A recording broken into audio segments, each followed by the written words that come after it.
हम लोग कल जाइगोट फॉर्मेशन पढ़े थे, फ्यूजन ऑफ गैमेट, फर्टिलाइजेशन में पढ़े थे।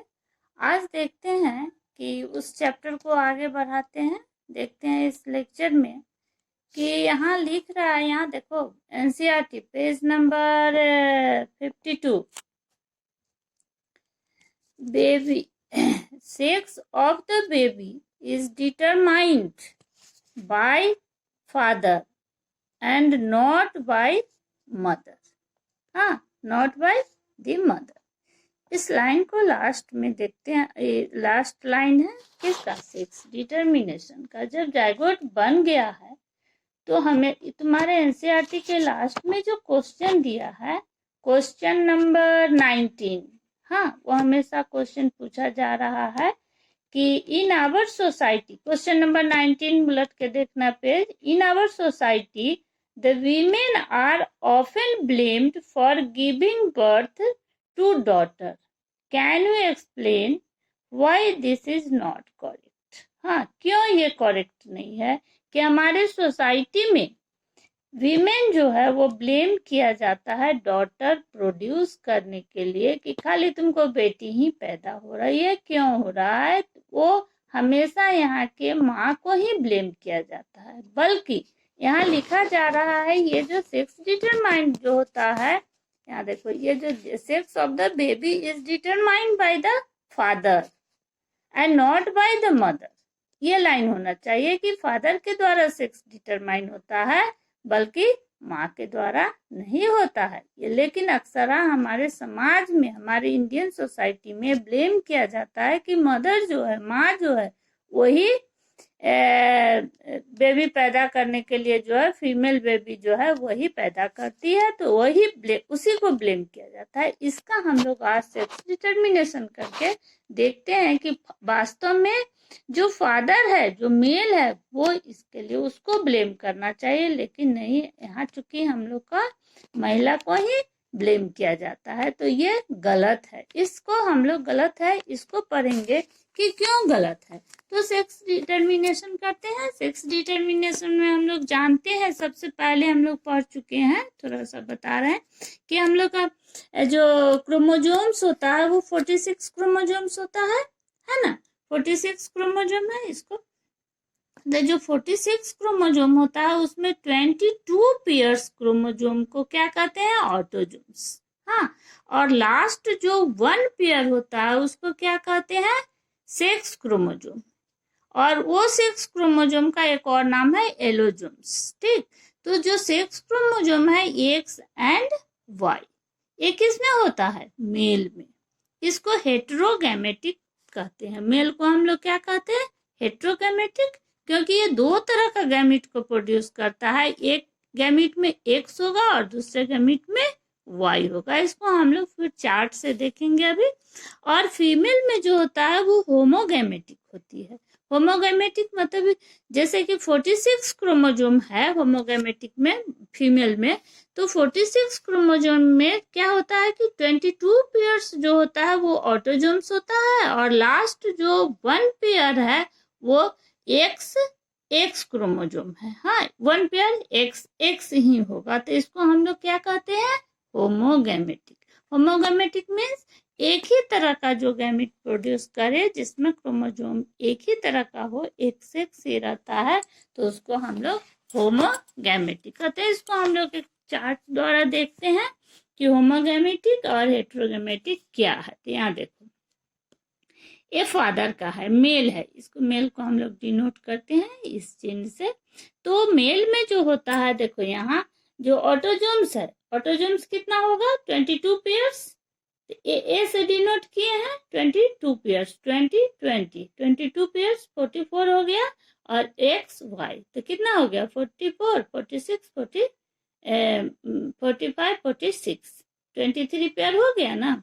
तो ये फादर में है, मेल में है। तो लास्ट जो है एक्स वाई, इसको अभी छोड़ दो, ऑटोजोम्स तो ऐसे ही जाएगा गैमीट में, लेकिन लास्ट जो सेक्स क्रोमोजोम है वही सेक्स को डिटरमाइन करता है। तो यहाँ देखो एक्स वाई है, एक्स वाई जो है वो मेल में होता है। अब इसको देखेंगे एक्स वाई जो है, तो इसमें एक मेल में जो गैमेट का फॉर्मेशन, चूंकि हेट्रोगैमेटिक है, तो हेट्रोगैमेटिक में क्या होगा, एक एक्स का फॉर्मेशन होगा और एक वाई का।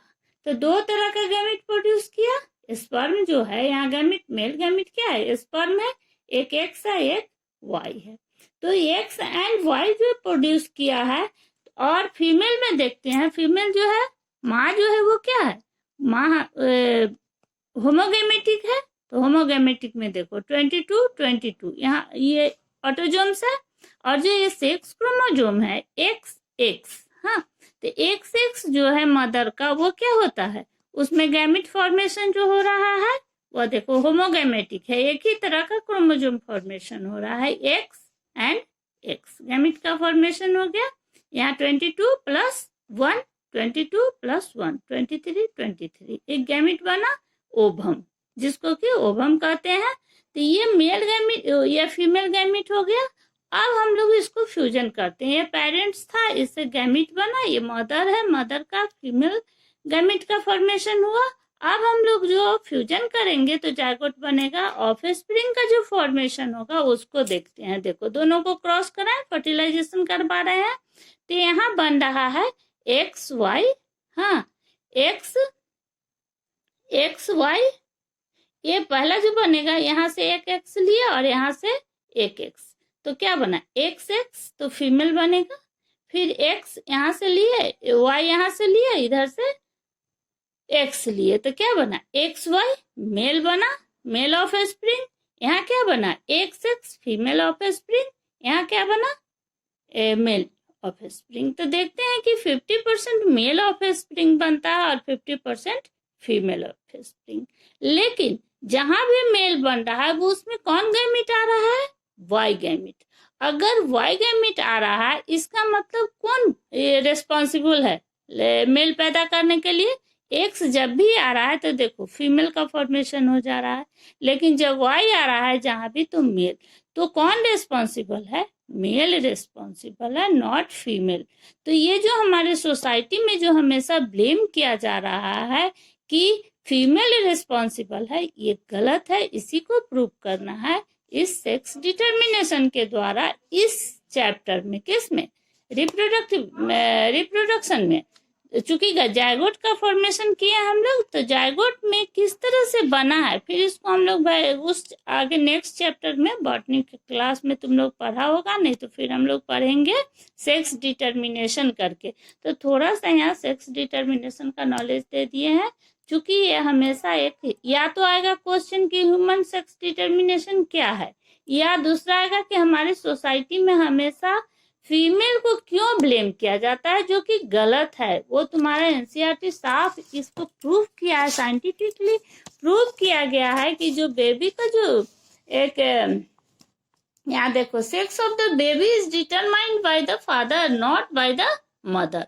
इसी को हम लोग इस फ्लो चार्ट के द्वारा तुमको समझाए हैं कि कैसे सेक्स क्रोमोजोम है, फादर मेल में सेक्स क्रोमोजोम XY होता है और फीमेल में XX होता है। जो गैमेट का फॉर्मेशन होगा वो Y फॉर्मेशन करेगा। X एंड Y दो तरह का गैमेट, ये हेट्रोगैमेटिक होगा, ये होमोगैमेटिक होगा। होमोगैमेटिक से सेम गैमेट का फॉर्मेशन होगा, लेकिन Y जो है वही रेस्पॉन्सिबल है, अर्थात मेल जो है वही रेस्पॉन्सिबल है एक मेल चाइल्ड के लिए। हाँ, तो ये ब्लेम गलत है। इसी को हम लोग लास्ट क्लास, अब आगे के क्लास में हम लोग पढ़ते हैं इम्प्लांटेशन। ओके।